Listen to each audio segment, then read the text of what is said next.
In textbooks, resistors, capacitors, and inductors behave perfectly in every situation. But in real circuits, nothing is truly ideal. Every component has losses, parasitic effects, and limitations. In this video, you'll learn why real electronic components differ from ideal models and why engineers must always account for these imperfections. In circuit theory, ideal components are simplified models used to make analysis easier. An ideal resistor has constant resistance with no frequency dependence or energy storage. An ideal capacitor stores energy perfectly in an electric field without losses. An ideal inductor stores energy in a magnetic field without resistance or parasitic effects. Real components behave differently because they are physical objects made from conductive and dielectric materials.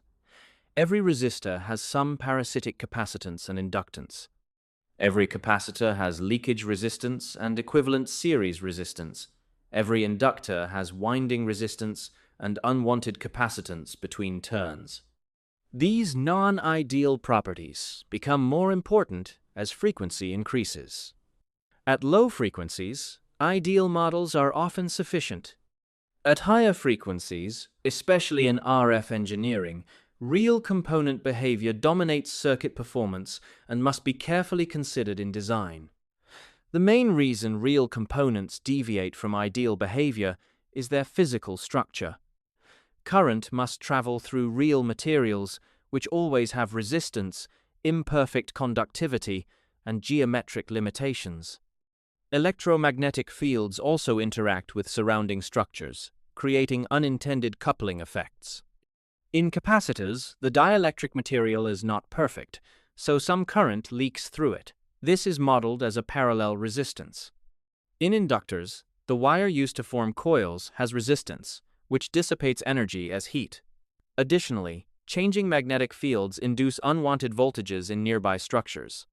At higher frequencies, parasitic capacitance and inductance become significant because signal wavelengths become comparable to component dimensions. This causes phase shifts, losses, and resonances that do not exist in ideal models. A useful way to understand ideal components is to imagine a perfect world where everything behaves exactly as expected. A resistor always resists current the same way. A capacitor stores energy perfectly, and an inductor responds only to magnetic fields without losses. Now imagine real-world versions of these objects. A resistor becomes a small wire with heat loss. A capacitor behaves like two plates with tiny leakage paths. An inductor becomes a coil of wire that also acts like a small antenna and heats up when current flows.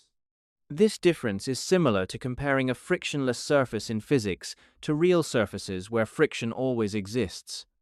Ideal models help us understand the basic idea, but real systems always introduce complexity that engineers must account for. In practical engineering design, ideal components are used during early analysis to simplify circuit behavior. Engineers first assume perfect conditions to understand how a system should work in theory. However, once the design moves closer to implementation, real component behavior becomes critical. In RF, in high-speed circuits, parasitic effects often determine performance limits.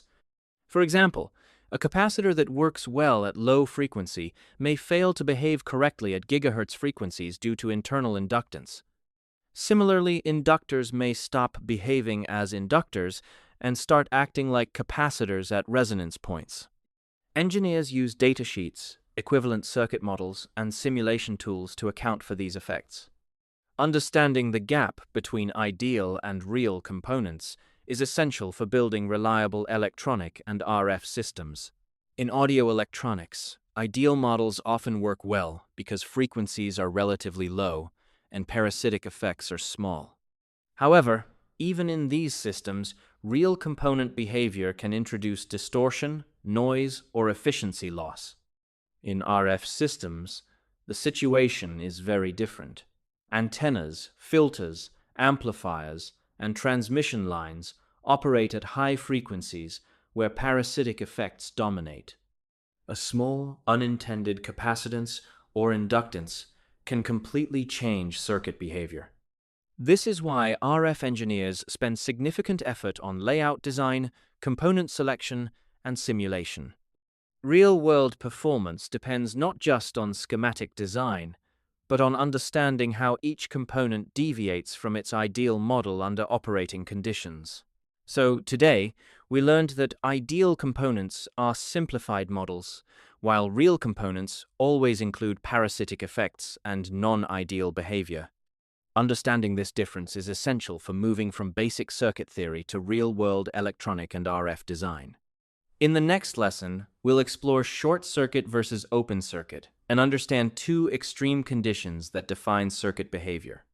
If you found this useful, like the video, subscribe, and follow for the next lesson.